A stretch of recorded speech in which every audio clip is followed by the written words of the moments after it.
धर्मानुरागी भव्य आत्माओं, महर्षि पूज्यपाद रचित समाधि शतक ग्रंथ के अंतर्गत आप और हम सब मिलकर के यहाँ स्वाध्याय कर रहे हैं।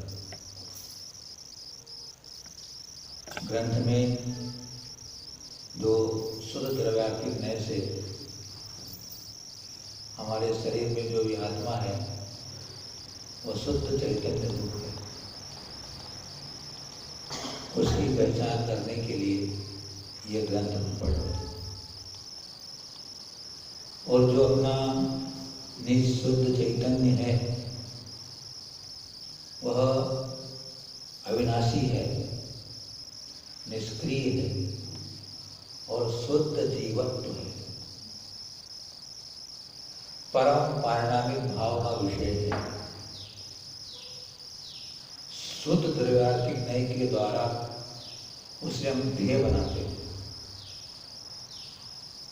ध्येय शुद्ध होगा तो ध्याने वाला भी शुद्ध हो जाता है। अगर ध्येय अशुद्ध होगा तो ध्याने वाला भी अशुद्ध रह जाता है।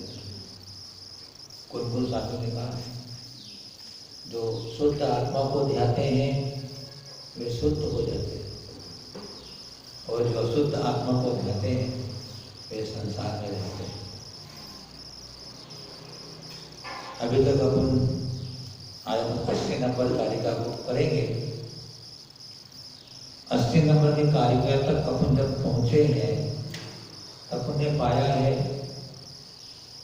कि हमको अध्यात्म योगी पूज्यपाद स्वामी ने एक ही हमारे को संदेश दिया है, एक ही प्रेरणा दी है, एक ही मार्गदर्शन दिया है कि अगर तुम परम सुखी होना चाहते हो तो तुम मिथ्या और विषय रसायन को छोड़ो। सार भूल यही है, मिथ्यात्व को छोड़ना है और 5 इंद्रिय के जो विषय है वो तुम छोड़ो, उनका त्याग करो, उससे विरक्त हो, तभी तुम अपना आत्महित कर सकते हो। शास्त्रों में वर्णन आता है कि एक एक इंद्रिय के वशीभूत हुए जीव जब वो संसार में दुख के पात्र बनते हैं, मरण को प्राप्त हो जाते हैं, तो जो 5 इंद्रिय के विषय में अगर कोई लगा हुआ होगा उसकी क्या गति होगी? दुर्गति होगी। स्पर्शन इंद्रिय के विषय में आप लोग सुना होगा, सभी संत लोग सुनाते हैं, हम कहते होंगे, पढ़ा भी होगा आपने, फिर भी दोहरा ले अपन। हाथी का जीव, जो हाथी होता है जंगल में, स्पर्शन इंद्रिय के वशीभूत हुआ, काम के वशीभूत हुआ, कागज की या मिट्टी की बनाई हुई हथनी के ऊपर आसक्त हो जाता है और वह उसके साथ सेवन करने के लिए जब दौड़ता है तो हथनी तो नकली होती है लेकिन काम अंध हो जाता है। काम के अंदर जीव होता है वो अंधा हो जाता है। वो हथनी जो नकली बनाई थी वो तो हाथी को पकड़ने के लिए बनाई थी। ऊपर गड्ढा खोद के उसके नीचे घास फूस का ऐसा लगा देते हैं जिससे लगे कोई है नहीं, और वहाँ हथनी खड़ी कर देते हैं। वो गिर जाता है गड्ढे के अंदर, हथनी तो मिलती नहीं है और गड्ढे में गिर जाता है।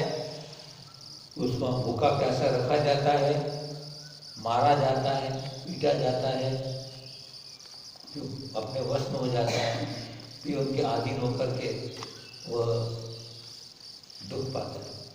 एक स्पर्शन इंद्रिय के पीछे, रसना इंद्रिय के पीछे मछली होती है, वह कांटा डालता है पकड़ने वाला, आटे गोली लगी रहती है उसके अंदर कांटे में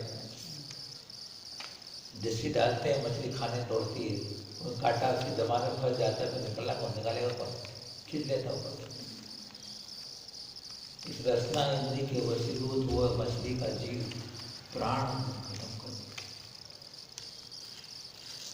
घ्राण इंद्री के वशीभूत हुआ सर्प है कौन? भौरा। भौरा। हाँ, भ्रमण का उदाहरण भी मिलता है, भौरे का उदाहरण भी मिलता है। अभी हमने कौन सा गण पढ़ा करवा सकते इसमें कि सर्प के बारे में। घ्राणेन्द्रिय के लिए भौरा तो प्रसिद्ध है। सर्प भी क्या होता है, उसको पकड़ने के लिए एक सुगंधित जड़ी बूटी आती है, या फिर उन्होंने खुलासा किया है कि जो चंदन के वृक्ष होते हैं उन पर सर्प लपेट जाते हैं। वो सर्प लपेटने के कारण क्या होता है, वो मदहोश हो जाते हैं, उसी गंध में पड़े रहते हैं। इतने में उधर से जो मयूर होता है ना, उसका दुश्मन है, मयूर आकर के उसे चोंच मार करके उसको अपना भोजन बना लेते हैं। तो भौरे के वो इसमें उसी स्थिति होती है। वो कमल की खुशबू में कमल के ऊपर जाता है, कमल में बैठ जाता है, लेकिन संध्या काल होते होते कमल अपने आप मुकुलित हो जाता है। खुशबू में बैठा तो रहता है ना, बंद होने के बाद सोचे मैं उड़ जाऊंगा, मैं तो कल सवेरे खुलेगा, कल सवेरे खुलेगा तो उड़ जाऊंगा। क्या कर कल सवेरे तक तो उसके प्राण नहीं देते हैं। हाथी आता है तो तोड़ देता है। हैरानी वाली बात है कि ये भौरा लकड़ी में छेद करके घुस सकता है। विचार तुम्हें आचार्य क्या बता रहे थे, भौरे में ताकत होती है लकड़ी को फाड़ कर अंदर घुस जाए, लेकिन कमल की कोमल पत्तियों को नहीं फाड़ सकता। बताइए, इतना उस खुशबू में ऐसा दीवाना हो जाता है। तीन इंद्रिय जीव हो गए, चतुर्ंद्रिय जीव होता है। पतंगे जो होती है लाइट के दीपक के आसपास होती है, पतंगे देखते हुए कि बरसात के दिनों मच्छर होते हैं, बार बार वो लाइट के वहाँ टकराते हैं, जाके फिर पड़ते हैं, फिर उड़ते हैं, फिर पड़ते हैं, उससे तो मर ही जाते हैं। और दीपक के लो में तो देखते ही मर जाते हैं। तो चक्षुंद्रिय उनको अच्छा लगता है।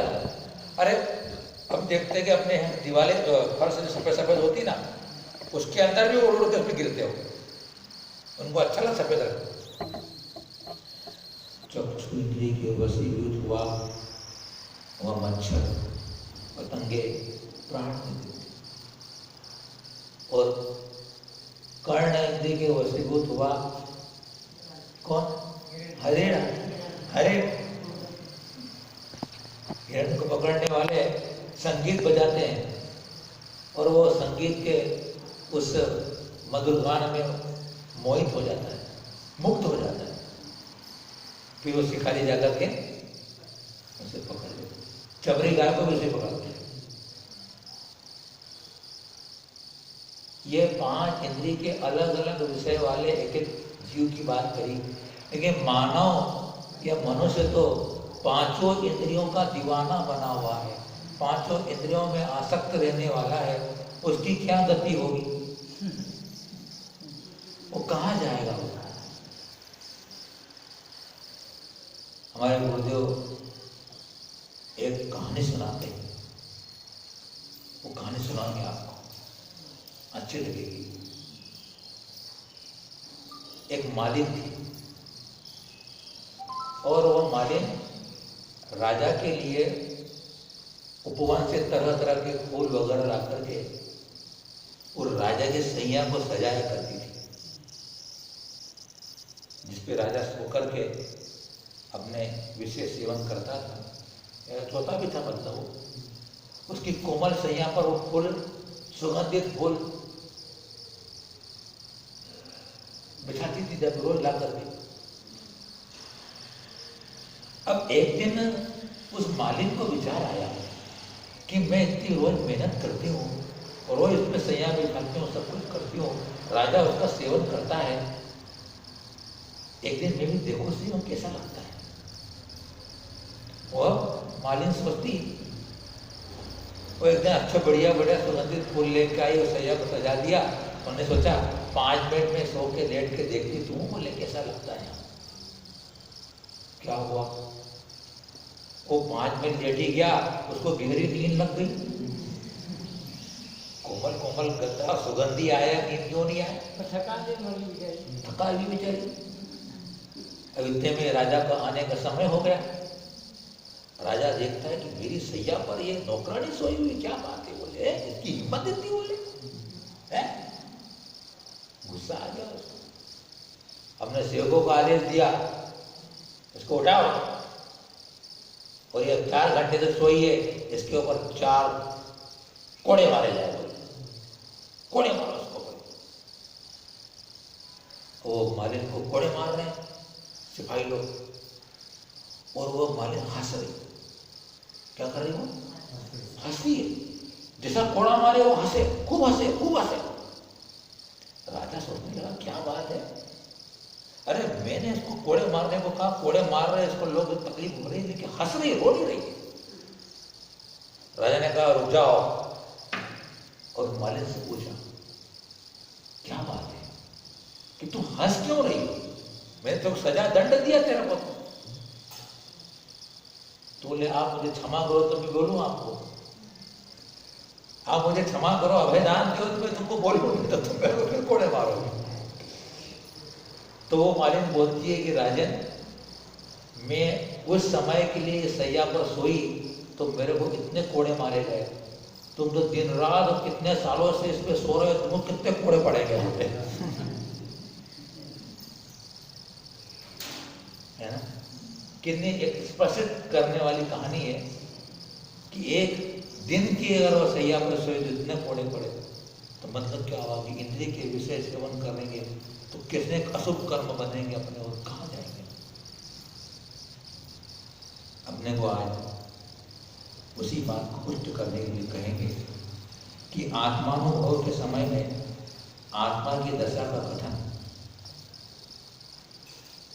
सराग और वितराग 2 प्रकार के आत्मध्यानी होते हैं।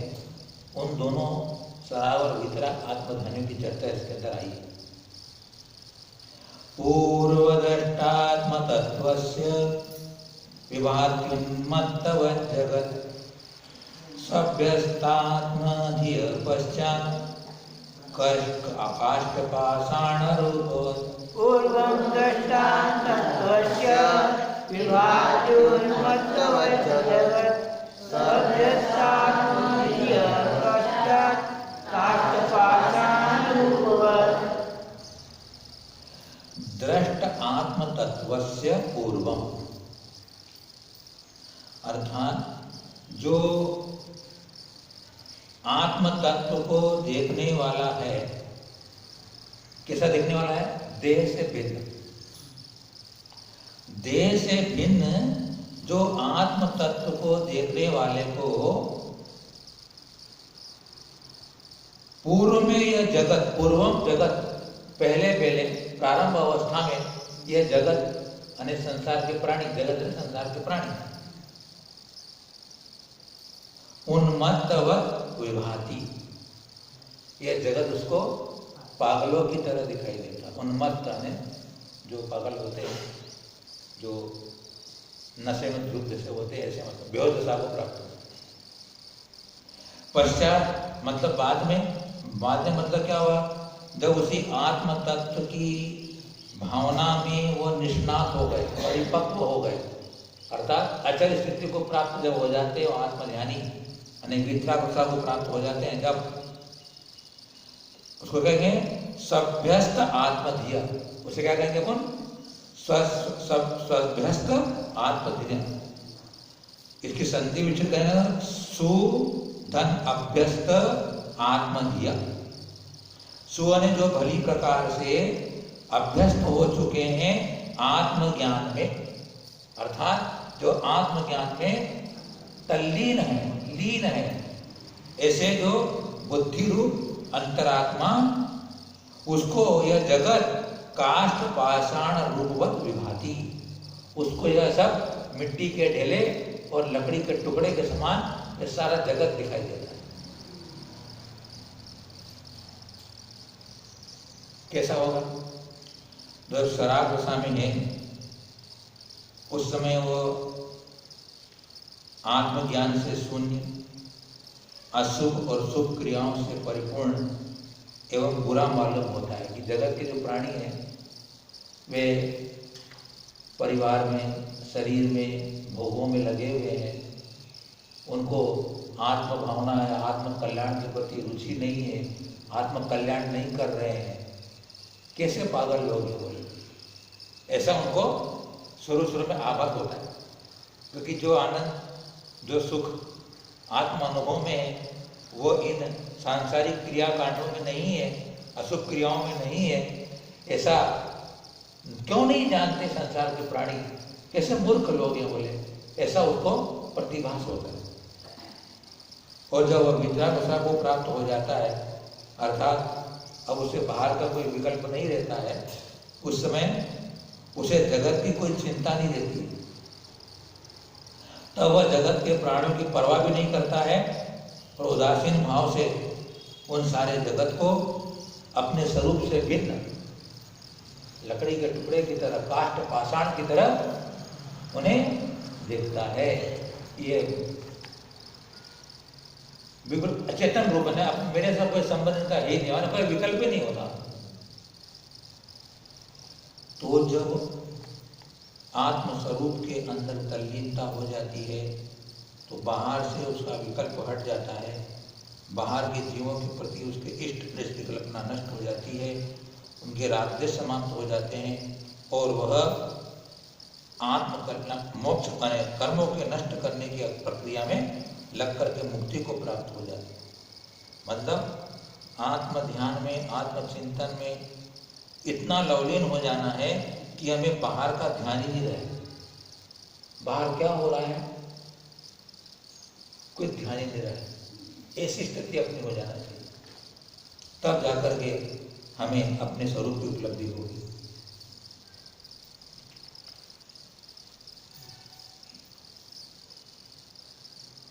अब आत्म का कथन या श्रवण से मुक्ति का निषेध।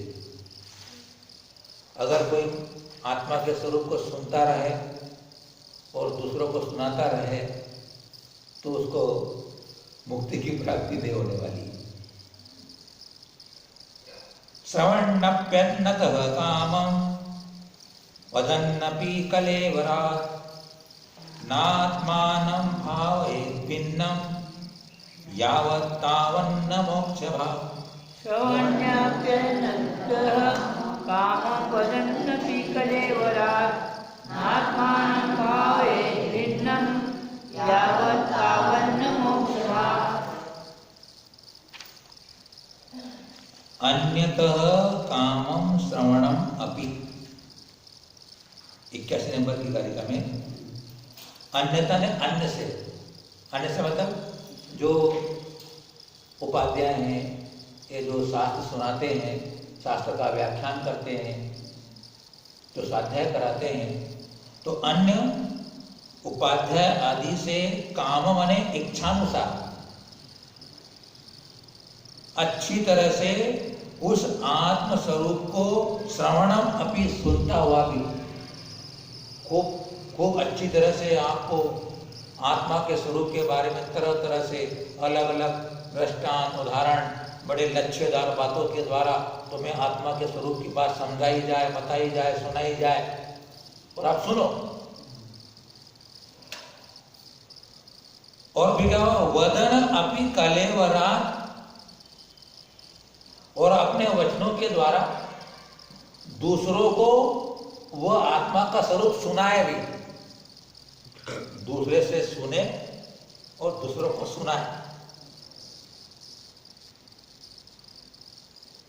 यावत भिन्नम आत्मा न भावे, जब तक वह भिन्न आत्मा को देह आदि से भिन्न आत्मा की भावना नहीं करता, तावत तब तक मोक्ष भाव न, वह मुक्ति का मार्गी या मोक्ष मार्गी नहीं हो सकता।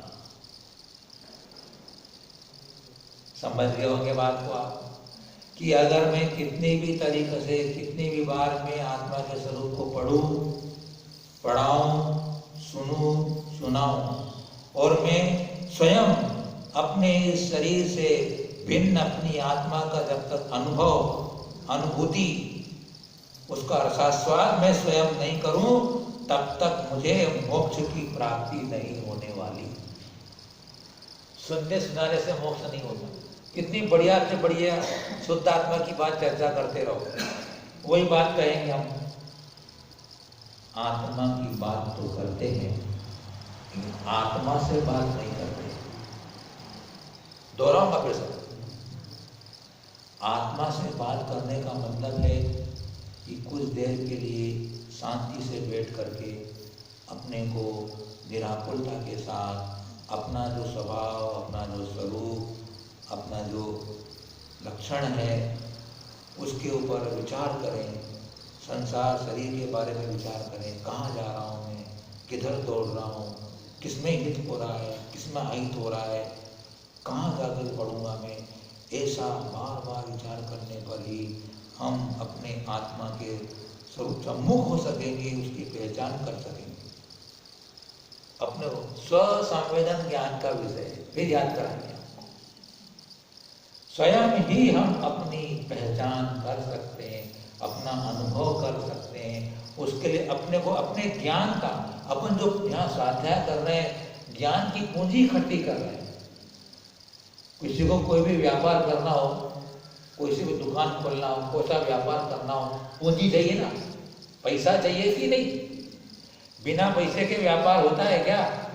है दुकान खोल के बैठ जाओ, अच्छे चौराहे पर फर्नीचर बढ़िया बना लो, दुकान में माल नहीं हो तो क्या होगा? है दुकान में माल भरा हुआ होगा पूरा, तो उसके ग्राहक आएगा तो 10 माल दिखाएगा तो कोई खरीद के लेके जाएगा। अब दुकान में माल नहीं तो व्यापार क्या करे? पूंजी नहीं है तो पैसा नहीं है तो माल क्या लेके आएगा? तो अपन यहाँ सब मिलकर के बहुत अहोभाग्य अपना है कि अपन आत्मा की पूंजी इकट्ठी कर रहे हैं, आत्मा की दौलत इकट्ठी कर रहे हैं। उस दौलत से हमें व्यापार करना होगा। क्या? अपना व्यापार, इस आत्मज्ञान का व्यापार करना है। आपके पास कुछ ज्ञान होगा, स्मृति होगी, याददाश्त होगी कि आत्मा का स्वरूप ये है, आत्मा का हित इसमें होते हैं, कुछ भेजे में बैठा हुआ होगा, तभी तो अपना चिंतन विचार कर सकोगे। आपको नहीं याद रहेगा, नहीं याद करोगे, नहीं किताब में से पढ़ोगे तो बाद में याद कैसे आएगी?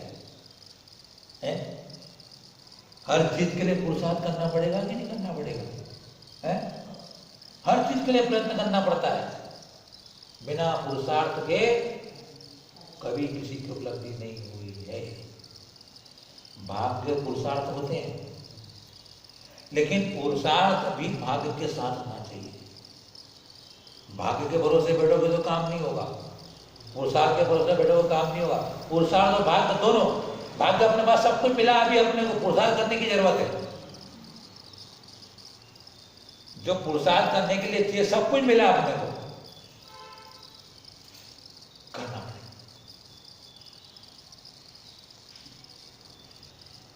कोई व्यक्ति मिश्री बहुत मीठी है, इतनी मीठी है पूछो मत, वह बार बार उच्चारण कर रहा है, बार बार दूसरों को बता रहा है कि मिश्री बहुत मीठी होती, बहुत मीठी होती। तो क्या उसको ऐसे दूसरे लोगों को मिश्री के मीठे स्वाद को कहने से उसके जबान में मिश्री के स्वाद का स्वाद आ जाएगा क्या? है? नहीं आएगा। क्यों नहीं आएगा? जब तक वो टेस्ट नहीं करेंगे।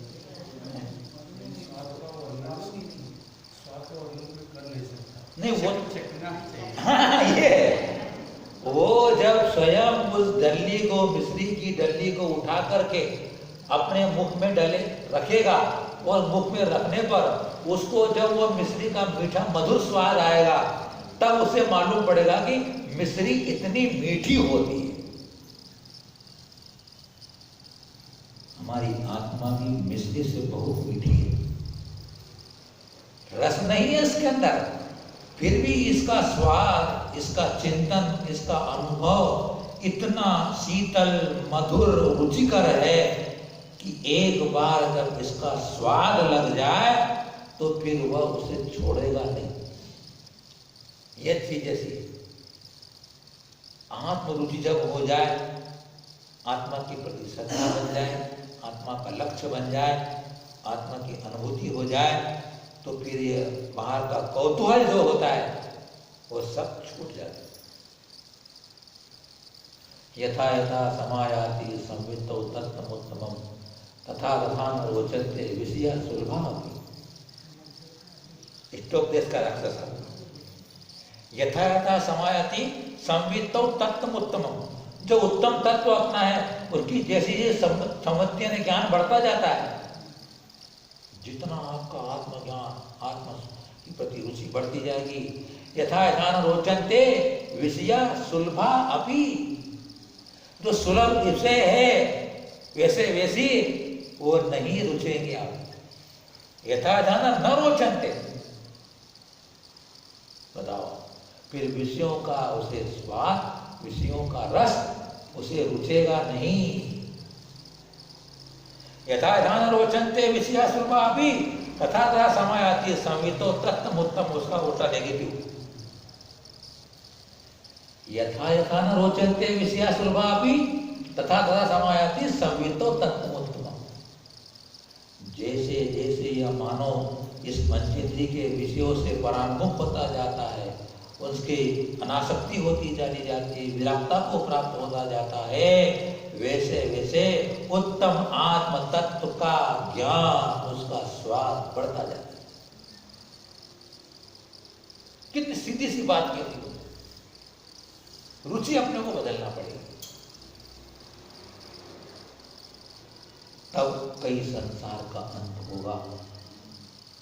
बहुत लंबी यात्रा करना, अपने को 7 राजू की यात्रा करना है अध्यक्ष महोदय की। 7 राजू बहुत दूर है? 3 दिन की यात्रा करने गए लोग बाग तो नाश्ता भी ले गए, टूथपेस्ट भी ले गए, ब्रश भी ले गए, साबुन भी ले गए, तकिया भी ले गए सोने के लिए। नींद नहीं आई क्यों बोले? 3 दिन की यात्रा, 5 दिन की यात्रा का इतना इंतजाम करके जाते हो। तुम्हें 7 राजू की यात्रा करना तो इंतजाम करके जाओ भाई। कुछ ऐसा करके जाओ तो साथ में जाए तुम्हारे को, 7 राजू जाने तुम्हारा सहयोग करे तुम्हारे को। संसार की यात्रा के लिए तब तो इंतजाम करते अपन। किसी प्रकार की तकलीफ नहीं पड़ना चाहिए। अगर बीपी की दवाई चाहिए तो पहले वो लेके आ, बाद में यात्रा करूंगा। बीपी गोली खाना पड़ते लोग। तो भैया हमें अपनी आत्मा की स्वयं को भावना करनी पड़ेगी, स्वयं का विचार करना पड़ेगा। अभी भले आप अविरत गुण स्थान में होंगे, अविरत गुण स्थान में की गई आपकी भावना आगे के लिए कारण बनेगी। भले अभी आपको वो मिश्री स्वयं अभी मुंह में नहीं आएगी, लेकिन उस मिश्री के स्वाद के प्रति अगर ललक लग जाती है तो आपको मिश्री भी मिल जाएगी। यहाँ इच्छा पहले पैदा करनी पड़ेगी। पिछली कालिका में कहा था स्वयं कथन करना आत्मा के शुद्ध स्वरूप का, जो जानते उनसे पूछना, उसकी इच्छा रखना और उसे में सदा लीन रहना, तब कहीं जाकर के उपलब्धि होगी। शरीर और आत्मा की भिन्नता की भावना में प्रवृत्त होने वाले के कर्तव्य का कथन करेंगे। बहुत महत्वपूर्ण बात आ रही है। कैसी आत्म भावना करना है? चलती फिरती आत्म भावना नहीं करना है। कैसी आत्म भावना करना है बता रहे अपने को। तथैव भावये देहान् व्यावृत्यात्मानमात्मनि यथा न पुनरात्मानं देहे स्वप्ने योजयेत्। तथैव भावये देहान् व्यावृत्यात्मानमात्मनि यथा न पुनरात्मानं देहे स्वप्ने योजयेत्। आत्मानं देहान् व्यावृत्य, अपनी आत्मा को इस शरीर से व्यावृत्त यानी अलग करके, पृथक करके, तथैव उसी प्रकार आत्मनि भावेत, इस प्रकार आत्मा में भावना करे। अपने शुद्ध चैतन्य निष्क्रिय ज्ञायक एक टंकोत्कीर्ण स्वभाव को, जो कि ज्ञाता दृष्टा है, समयसार रूप है, उसकी इस शरीर से ऐसी पृथक भावना करना है कि शरीर से भिन्न ऐसी अपनी आत्मा की भावना करना है कि यथा पुनः आत्मानम, उसको पुनः अपनी आत्मा को देह यानी शरीर में सपने अपनी न योजे, स्वप्न में भी अपनी देह दिख जाए तो उसके साथ वो अपने को ना जोड़े कि यह मेरा शरीर है। स्वप्न में भी तुमको अपनी आत्मा शरीर से अलग दिखाई दे, स्वप्न में भी तुम अपने शरीर को आत्मा के साथ न संबंध करो, स्वप्न में भी तुम्हें आत्मा अलग दृष्टि में आए न जाए, ऐसी भावना करो। बहुत चक्की पिसना पड़ेगी, बहुत चक्की पिसना पड़ेगी, तब आटा महीन होगा। बताओ आप, स्वप्न में भी अगर अपना शरीर दिख जाएगा उसे, यह मैं नहीं हूं बोलेगा वो। और होता है, अनुभव की बात है, व्यवहार में होता है। अगर आप दिन रात खाने पीने की, भोजन की बात करो, उसी में लगे रहो, उसी का विचार करते रहो, तो सोओगे तो स्वप्न भी तुमको वही दिखाई देगा। बताओ किसको नहीं दिखाई देता, मुझे बताओ पहले आप। यहां तक कि वो सपने में खा भी लेता है, खाता है। क्यों हो रहा है ऐसा? कितना उसमें लिप्त है। और कभी तुम भगवान के जो बहुत विधान में बैठे हो, भक्ति में बैठे हुए हो, गुणानुवाद में लगे हुए हो, बहुत अच्छी पूजा हो रही है, बड़े ठाट बाट अच्छे द्रव्य के साथ में, और आपने पूजा वो देखी है, बहुत तल्लीनता से देखी है, तो वो सपने में अपने को भगवान की वो अभिषेक निर्धारा दिखाई देती होता है। क्यों हो रहा है? कितनी उसके प्रति अपनी रुचि, कितनी तल्लीनता, कितनी तन्मयता। जितनी बार बार तो दुकान में व्यापार करने वाले दिन रात एक ही चीज को बेचते हैं, तो सपने में वही बोलते हैं, रात को वही बोलते बड़बड़ाते हैं। हमारे संघ में ब्रह्मचारी जी, गजू भैया जी, नाम सुना कभी आपने, बहुत मेहनत करता है, 25 साल हो गए उसको, अभी तक घर नहीं गया वो। 25 साल संघ की सेवा कर रहा है एक ब्रह्मचारी जी, पूरे संघ का पूरा मेंटेनेंस करता है वो। हो सकता है कितनी साधना करनी पड़ेगी, जब मुक्ति मिलेगी। अरे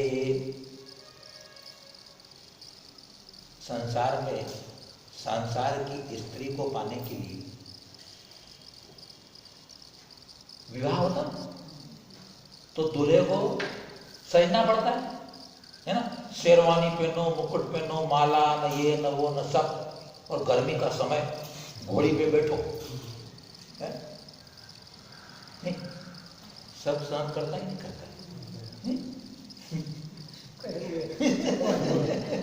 है? कितना मेहनत करता है, और कभी शादी में नहीं बैठना घोड़ी के ऊपर, और गर्मी का दिन हो, तेरे को शेरवानी शर्ट बूढ़े पहनना पड़ता, नहीं पहनूंगा मैं तो कपड़ा मलमल का पहनूंगा। क्यों? तो एक संसार की स्त्री पाने के लिए इतने दुख उठाने पड़ते हैं, अरे मुक्ति रूपी स्त्री को पाने के लिए भी कितने दुख उठाने पड़ेंगे, विचार तो करो है? उसके लिए दुख देने, उसके लिए दुख सहन करना नहीं चाहते, उसके लिए है? उसके लिए दुख हम सहन नहीं करेंगे, हम तपस्या नहीं करेंगे, हम उपसर्ग बड़ी से सहन नहीं करेंगे। अरे तुमको परमानेंट मिलने वाली है, उसके लिए तुम तकलीफ नहीं उठाते हो, वो तो टेम्पररी, उसके लिए इतना दुख उठाते हो। टेम्पररी क्या, एक साल के बाद भग के चले जाएगी, क्या मतलब क्या गारंटी है? तो घोड़ी में बैठेगा। अध्यक्ष जी का भवानी मंडी में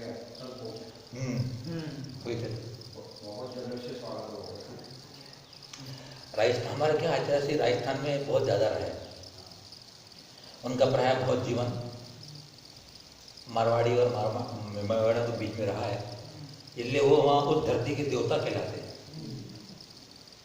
राजस्थान में सवाल जहाँ जो ज़्यादा रहता तो संपर्क भक्ति और आना जाना और उनके प्रवचनों का लाभ, तपस्वी है, ज्ञानी भी है, तो वह उनको धरती के देवता मानते हुए पूरा राजस्थान बड़ा पसंद है। तो आज अपने को अगली कार्यक्रम कहते हैं कि मुक्ति प्राप्ति का क्रमिक उपाय बताएं। सही बात है, मुक्ति की प्राप्त कर रहे हैं तो रास्ता बताओ सही ढंग से। अपुण्यमृतैर्पुण्यम व्रतेर्मोक्षस्तयोर्वयः अव्रतानीव मोक्षार्थी व्रतान्नपि ततस्तजेत्। अपुण्यमृते पुण्यं व्रतेर्मोक्षस्तयोर्वयः अव्रतानीव मोक्षार्थी व्रतान्नपि ततस्तजेत्। अव्रतै अपुण्यम, अव्रतों के द्वारा, अपुण्य माने पाप, पाप होता है, अव्रतों के द्वारा पाप होता है, और व्रतई पुण्यम, और व्रतों के द्वारा पुण्य होता है।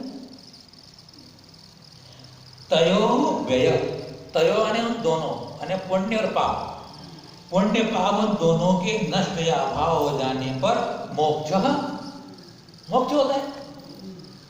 तथा इसलिए मोक्षार्थी, जो मोक्ष के इच्छुक है, मुमुक्षु जन है, वे अव्रतानी इव, अव्रतों की तरह, व्रतानी अने व्रतों को अभी तजे, व्रतों को भी वह छोड़ देवे। बहुत अच्छी बात कही महाराज जी आपने, हैं? बड़े अच्छी कार्य का है, व्रतों को भी छोड़ दो बोले, ऐसा नहीं है। आगे बताएंगे अपने को।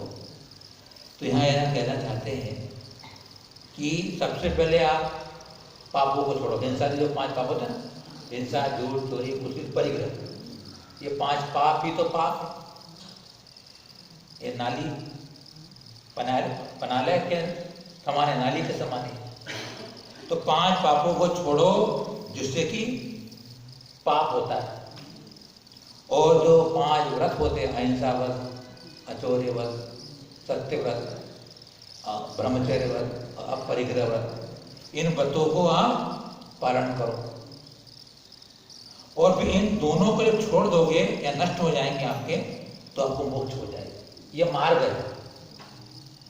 तो वह पर मोक्ष के प्राप्त करने के लिए दोनों को छोड़ेंगे कब? तो उसकी अपनी भूमिका होगी। तो पहले अपन समझे कि अव्रत किसे कहते हैं, यानी पाप किसे कहते हैं। तो पाप के संबंध में महर्षि पूज्यपाद देव ने लक्षण लिखा, पाति रक्षति आत्मानं शुभाति इति पापम। जो आत्मा की शुभ आदिक से रक्षा करता है, अर्थात शुभ आदिक नहीं करने देता है, वह पाप है। जो जीव को हित के मार्ग में नहीं लगने दे, हित के मार्ग में नहीं जाने दे, वह कहलाता है पाप। और फिर पुण्य की परिभाषा की, आत्मानं पुनाति इति पुण्य। जो आत्मा को पवित्र करता है उसे पुण्य कहते हैं। अब दूसरी बात, दोनों के नष्ट होने पर मोक्ष होगा। पुण्य भी कथनचित है, पुण्य भी कथनचित छोड़ने योग्य है, क्योंकि समय सार में कहा है कि पुण्य सोने की बेड़ी है और पाप लोहे की बेड़ी है ना। बेड़ी हो चोर, पुलिस को, चोर को बांधते हैं, हाथों में हथकड़ी, पैरों में कड़ी। तो सोने की भले ही जंजीर हो तो भी बांधती है, और लोहे की जंजीर तो भी बांधेगी, दोनों बंधन में डालने वाली है। इसलिए कथनचित सोने की बेड़ी भी है। कोई सोचे क्या बात करते हो, सोने की सागर से मेरे को बांधा गया है, मेरा कितनी बिगाड़ने वाला। अरे तो बंधन में तो है भाई, है? जब वो सोने और दोनों की बेड़ियां समान हैं, इसलिए कहते हैं कि दोनों को छोड़ना होगा। लेकिन ध्यान रखो, पुण्य को छोड़ना नहीं पड़ता, पुण्य अपने आप छूट जाता है।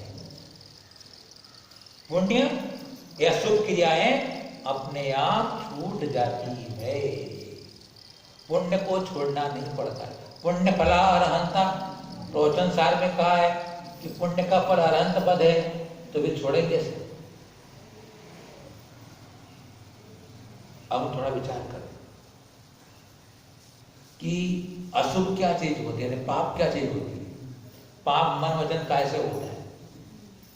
तो मन में दूसरे के लिए बुरा सोचना, ईर्ष्या करना, मारने का विचार करना, यह मन का पाप है।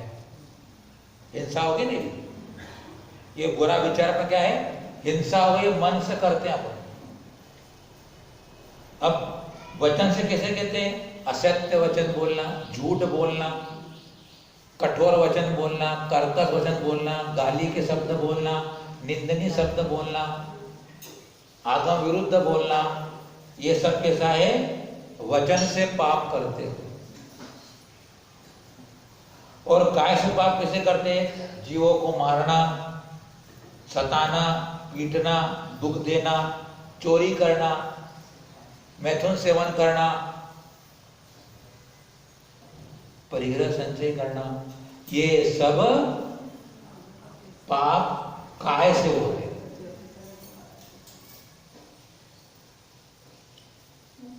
विचार करें कि हम मन वचन काय से इन पापों में कितना समय लगा, कितना समय लगा। अगर हम इन पापों से बचेंगे, पापों को छोड़ेंगे, तभी हमारा आत्महित होगा, आत्म कल्याण कर सकेंगे, इस संसार के दुखों से मुक्त हो चुके। हमारी आत्मा थक चुकी है, अपने को थका हुआ महसूस करो। कब से हम घूम रहे हैं, कब से घूम रहे हैं? जब तक हम ऐसे गंभीरता से, बहुत गंभीरता से विचार नहीं करेंगे, तब तक हम पापों से विरक्त नहीं हो पाएंगे। अब पुण्य की बात करें। काय से अपन पुण्य करते हैं, धर्म करते हैं। समझ लो थोड़ी बात। व्यवहार में से पुण्य को धर्म कहा। व्यवहार में से पुण्य क्रियाएं जो भी है वे सब धर्म है। निश्चय ने से धर्म नहीं है, कथनचित है। निश्चय ने आत्माश्रित होता है। निश्चय ने में जो अपने शुद्ध रागातिक भाव से रहित परिणाम होते हैं वो धर्म का। चारित्रम खलु धम्मो, कुंद स्वामी भगवान ने निश्चय ने की परिभाषा में धर्म का लक्षण कहा, चारित्रम खलु धम्मो। वो चारित्र क्या था? रागद्वेष अभाव परिणति इति चारित्र। रागद्वेष का जब अभाव होगा आपका, तब चारित्र होगा। वो निश्चय धर्म है, आत्मा आश्रित होने के कारण निश्चय के लिए। और हम मनोवचन की काय से पुण्य क्रिया करते हैं, इसलिए व्यवहार से वो धर्म है। लेकिन वो धर्म पुण्य बंध का कारण है, कथनचित संसार में ले जाता है। लेकिन चारित्रम खलु धम्मो, जब निश्चय चारित्र को प्राप्त हो जाओगे, निश्चय धर्म को प्राप्त हो जाओगे, फिर संसार नहीं होगा, कर्म की श्रृंखलाएं टूटेगी। लेकिन उस निश्चय चारित्र या निश्चय रत्न तक प्राप्त पहुंचने के लिए वह व्यवहार रूप धर्म करना ही चाहिए। चलो आपसे प्रश्न करें, अगर आप धर्म अनेक पुण्य क्रिया नहीं करने चाहते हो, क्योंकि आप कहोगे कि महाराज की पुण्य से तो बंद होता है, पुण्य आश्रव का कारण है, आश्रव संसार का कारण है, इसलिए पुण्य क्यों करना पड़े हमको। कोई लोग कहते हैं ऐसा, वो तो कहते हैं ऐसा, एकांत से कहते हैं पुण्य विष्टा है बोले, एकांतवादी क्या कहते हैं? पुण्य विष्टा है, गोबर है बोले। अरे भैया, ऐसा एकांत कथन करेगा, ये बेचारे भोले प्राणी है, कोई समझते नहीं है। तेरी बात को समझ करके वो पुण्य को छोड़ देंगे तो क्या होगा? हैं बेचारे भोले अज्ञानी, KG1 में भी नहीं बैठे बेचारे, अभी तो है वो प्ले स्कूल में जाने वाले बेचारे तो है। उनको सुना रहा है तू? हमको बोलो ना कि पुण्य निष्ठा है, हमको बोलो। मुनियों के लिए कहा गया है, वितरागी मुनि के लिए कहा गया है, ये पुण्य निष्ठा है। कुंदकुंज साहब ने कहा कि पतिगमन करना सविकल्प दशा में अमृत कुंभ है, और जब शुद्ध आत्मा के ध्यान में पहुंच गया है तो वहां पतिगमन तेले विषकुंभ है। हाँ, मतलब विषकुंभ क्या हुआ? जहां तू अपने रागादि भावों से रहित अपनी आत्मा की भावना में लगा हुआ है, तू वहां प्रतिक्रमण का विकल्प कहां कर रहा है? वहां तेरे वो प्रतिक्रमण के विकल्प का भाव तुझे नीचे गिरा देगा, तो नीचे ले आएगा, तू श्रेणी से गिर जाएगा, आत्मा से च्युत हो जाएगा। विषकुंभ है तेरे लिए। वो मुनि को कहा है, उसी मुनि को कहा जब सराग अवस्था में है, ध्यान में नहीं पहुंचा है अभी तू, तो तुझे प्रतिक्रमण करना ही होगा, नहीं तो तू विषकुंभ में चला जाएगा। हम 2 टाइम प्रतिक्रमण करते हैं, आप श्रावकवती जन भी है, 2 टाइम प्रतिक्रमण करते हो। आप क्यों कर रहे हो? दिन भर में लगने वाले अतिचारों की शुद्धि के लिए करते हो। अतिचार लगते हैं, चलेंगे, उठेंगे, बोलेंगे, फिरेंगे, खाएंगे, सोएंगे, लघुशंका करेंगे, जंगल जाएंगे, असंयम तो होगा, हो सकता है, सावधानी होने के बाद भी हो सकता है। याद रखो, अज्ञात का प्रतिक्रमण होता है। जो मेरे ज्ञान में नहीं आया है और मेरे से पाप हो गया है, भगवान मैं पश्चाताप की अग्नि में जल रहा हूं, तुझे क्षमा मांगता हूं मैं। पापिष्ठेन दुरात्मना जड़ दिया माया विना लोभिना रागत्वेष मलीमसेन मनसा दुष्कर्म यद्निर्मितम् त्रैलोक्याधिपते जिनेन्द्र भवत श्रीपाद मूले धुना निंदा पूर्वम याम विरतम वर्वर्तिषु सत्पथे। भगवान के सामने कहता है, मैं पापी, मैं दुष्ट, मैं दुरात्मा, मैं रागी, मैं दोषी, देसी। मेरे को मत बोलना, हाँ ध्यान रखना कि दूसरे को मत बोल देना ऐसा। क्या पापी है तो दुष्ट है तो दुरात्मा है, रागी है, देसी, तुमने मत बोलना दूसरे को, अपने को बोलो। भगवान के सामने बोलो कि मैं अपराधी तुम्हारे सामने खड़ा हूं भगवान, तुमसे प्रार्थना निवेदन करता हूं मैं कि मैं दुष्ट आत्मा ने असंयम का प्रयत्न, असंयम किया हो, विषयों में आसक्ति कर ली हो, किसी जीव को पीड़ा पहुंचा दी हो, सत्य भाषण हो गया हो, परिणाम खराब हो गए हो भगवान मेरे। मैंने व्रत ग्रहण किया कि मैं पाप नहीं करूंगा, लेकिन मैं छद्मस्त आदमी हूं, हो सकता है मुझसे पाप हो सकता है। मैं तुम्हारे सामने पापों का निवेदन करता हूं, मुझे क्षमा करो, और मैं वापस उन व्रतों के अंदर स्थापित होता हूं, मैं अपने स्वरूप में आता हूं। भगवान आपका आशीर्वाद चाहिए। ये 4 पंक्ति अगर आपने बोल ली, भगवान के सामने निवेदन कर दिया अपना, मन पवित्र हो जाता है। आपके मन में अगर कोई बुरी काम हो गया हो और आपको लग गया हो कि बुरा काम मेरे से हो गया है और किसी दूसरे ने देख लिया है, तो आपको दुखी लगेगी।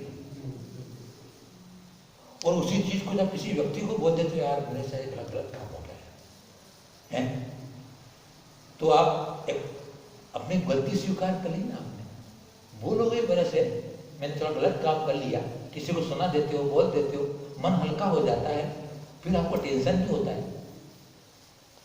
हमारे अंदर के भाव भी कोई दूसरे को नहीं देख रहा, हमारी आत्मा ही देख रही है। हमारे अंदर के या हमारे पापों को देखने वाला कौन है? 2 सर्वज्ञ संसार में, 2 सर्वज्ञ है सिर्फ। एक तो वो जिसने 4 घाते कर्मों को नाश कर दिया, वो सर्वज्ञ, सर्वम जानाति इति सर्वज्ञ। और एक मैं स्वयं, आप स्वयं सर्वज्ञ हो। कौन हो आप सब? सर्वज्ञ हो आप सब जानते हो आपके मन में क्या है। मेरी बात नहीं जानते, तुम्हारी बात जानते हो आप। तो कोई भी अगर अपने से हो जाए, भगवान को निवेदन करना, सबकी सुनते हैं ये। एक दिन कहा था आपको, बोलते पत्थर बहरा चेतन, बोलते पत्थर बहरा चेतन। ये सुन नहीं रहा है, चेतन बहरा हो गया, पत्थर बोलता है। आप निवेदन कर दोगे, सही भाव से आपने भगवान से प्रार्थना निवेदन कर दिया है, आपका मन साफ हो गया है। मन की शुद्धि होना ही धर्म है। मन की पवित्रता धर्म है।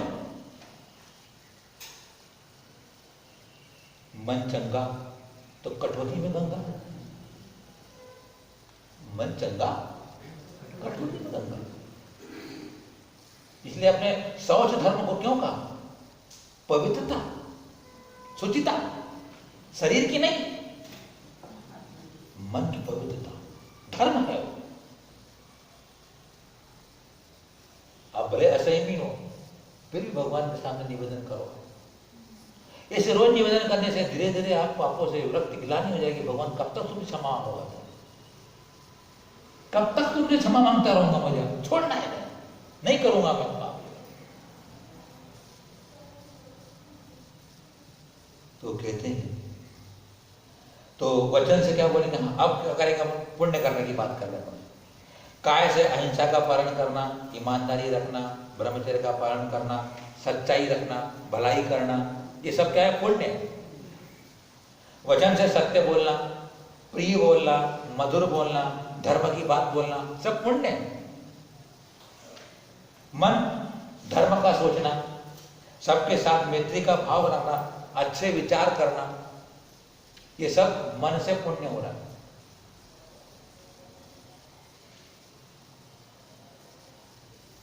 इष्टोपदेश में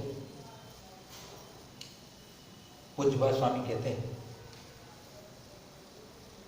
वरम वते पदम देवम नावतिर्वत नारकम छाया तपस्तयोर्भेद प्रतिपालयतोर्महान्। लोग बोलते हैं कि महाराज ये पंचम काल चल रहा है, सननहीन है, तपस्या होती नहीं, कर्म करते नहीं, सीढ़ी चढ़ते नहीं, मोक्ष होता नहीं। तो अभी धर्म करने से क्या? धर्म करने से क्या मतलब? नहीं करना धर्म, मोक्ष तो होता ही नहीं। उसके उत्तर दिया उन्होंने कि वरम वतई पदम देवम, व्रतों का पालन करके देव पद स्वर्ग को प्राप्त करना अच्छा है, बस लेकिन खेद की बात है क्या? वरम वतई पदम देव ना व्रते हो तो नारकम, अव्रतों के करके नरक आदि में जाना अच्छा नहीं है। हाँ, मिल गया ना, मिल गया, इष्टोपदेश में मिल गया। वरम पति पदम देव तीसरे नंबर कार्य का है ना, तीसरे नंबर कार्य। इष्टोपदेश भक्तामृत जैसा याद करने वाला ग्रंथ है। आपको द्रव्य संग्रह याद होगा, तत्वासूत्र याद होगा, छडाला याद होगी, भक्तामृत याद होगा, लेकिन आप श्रावकों के लिए एक ऐसा ग्रंथ है इष्टोपदेश, वो भी याद करने योग्य, कंठस्थ करने योग्य। उसकी एक एक कारिका इतनी वजनदार और इतनी भारी है, उससे अपने को चेतना बनी रहती है। कभी अवसर मिलेगा तो हम बात करेंगे। 51 कारिकाएं, ज्यादा नहीं है, हाफ सेंचुरी से 51 कारिका है। द्रव्य संग्रह में तो 58 है, इसमें 51 नहीं है। तो व्रतों का पालन करके स्वर्ग जाना अच्छा है, लेकिन अवर्ती देकर के नरक में जाना अच्छा नहीं है। उदाहरण दिया, क्या दिया उदाहरण? कि छाया तपस्या पति पालयत और महान। 3 दोस्त थे, यात्रा कर रहे थे, पैदल चलते आ रहे थे। एक मित्र पीछे रह गया, 2 मित्र आगे आ गए। उन्हें सोचा अपना तीसरा मित्र पीछे रह गया, उससे आ जाना चाहिए, उससे मिला ले, अपन साथ में चलने अच्छा लगेगा। तो उसमें एक मित्र था, रोड पे खड़ा था, जहाँ था बात चर्चा हुई वहाँ खड़ा हो गया वो, चलो कोई बात नहीं, आ रहा है अभी। वहाँ धूप थी और ये सोचता है जब तक आ रहा है, एक वृक्ष है खड़ा हुआ है, मैं वृक्ष के नीचे खड़ा हो जाता हूँ, आएगा साथ में हो जाऊंगा। तो देखा ना, छाया तपस, छाया और तपस ने आतप, उसमें प्रतिपालने प्रतीक्षा करने वालों में महान अंतर है। प्रतिपालता ने प्रतीक्षा करने वालों में महान अंतर है। तो अब मुझे बताइए, छोटा सा प्रश्न आपसे निवेदन करता हूं मैं, कि उसमें दोनों में से अच्छा आदमी कौन सा होगा कि तीसरे व्यक्ति की प्रतीक्षा कर रहा है? छाया में खड़ा हुआ आदमी अच्छा है कि धूप में खड़ा हुआ आदमी अच्छा है ना? जब तक वो आ रहा है तो मैं धूप क्यों खाऊं मेले में, है कारण छाया में खड़े रहो। तो यहाँ भी वही बात पूज्यपाद स्वामी जी निवेदन कर रहे अपने से कि भैया अभी मोक्ष नहीं मिलने वाला है, सुनिश्चित है मुझे भी नहीं मिलेगा बोले। लेकिन जब तक मोक्ष नहीं मिलता है तब तक बतों का पान करके अगर स्वर्ग में जाकर के वहां की इंद्रिय सुखों को सेवन करोगे तो कम से कम दुर्गति के पात्र तो नहीं बनोगे। और सही ढंग से तुमने बच्चों का पान कर लिया, स्वर्ग से आकर के इस भूमि मनुष्य भूमि में आओगे और जब चतुर्थ काल में पैदा हो जाओगे, तीर्थंकर का सद्भाव हो जाएगा, दीक्षा ले लेना, कर्म काट लेना, मोक्ष चला जाना ना है। क्यों माता जी? नहीं तो पाप कर नरक की दुर्गति के पात्र क्यों बने हम? छोटा मोटा कोई व्रत अपने जीवन में हो, छोटा सा व्रत भी तुम्हें स्वर्ग ले जाएगा। एक सियार ने सिर्फ रात्रि भोजन का त्याग कर दिया और स्वर्ग में चला गया। एक लकड़हारी ने अंतर्मूत्र के लिए चारों प्रकार के आहार पानी का त्याग कर दिया, वो स्वर्ग में देवी होगी। वो एक भील था जिसने मधुमान का त्याग कर दिया, वो जाके स्वर्ग में देव हो गया। एक छोटे से मांस का त्याग, दूसरा मांस खा तू बोले, कौवे का मांस मत खाना बोले। एक मछली पकड़ने वाले ने सिर्फ मछली को पकड़ने का त्याग कर दिया, सेठ का पुत्र बन के कल्याण कर गया वो। छोटा मोटा व्रत नियम सही अपने जीवन में रखना, नियम अनुवर्ती बन सको तो लघुवर्ती तो बनो। कोई भी नियम लो अपने जीवन में, संकल्प कर लो जो पाप करने अब नहीं कर रहे हैं, नहीं कर सकते आगे भी, उनको तो छोड़ के नियम ले लो। तो मोक्ष नहीं मिलेगा तो स्वर्ग तो मिल जाएगा। इसलिए पुण्य और पाप की व्यवस्था को समझे और मोक्ष में जाएंगे। आगे चर्चा करेंगे उनका कि कैसा उसको अपने को प्राप्त करना है। तो बहुत अच्छी तरीके से आप लोग इस विषय को अपन चर्चा कर रहे हैं अपन, और आपके लिए सबके लिए मंगल भावना है, मंगल आशीर्वाद है।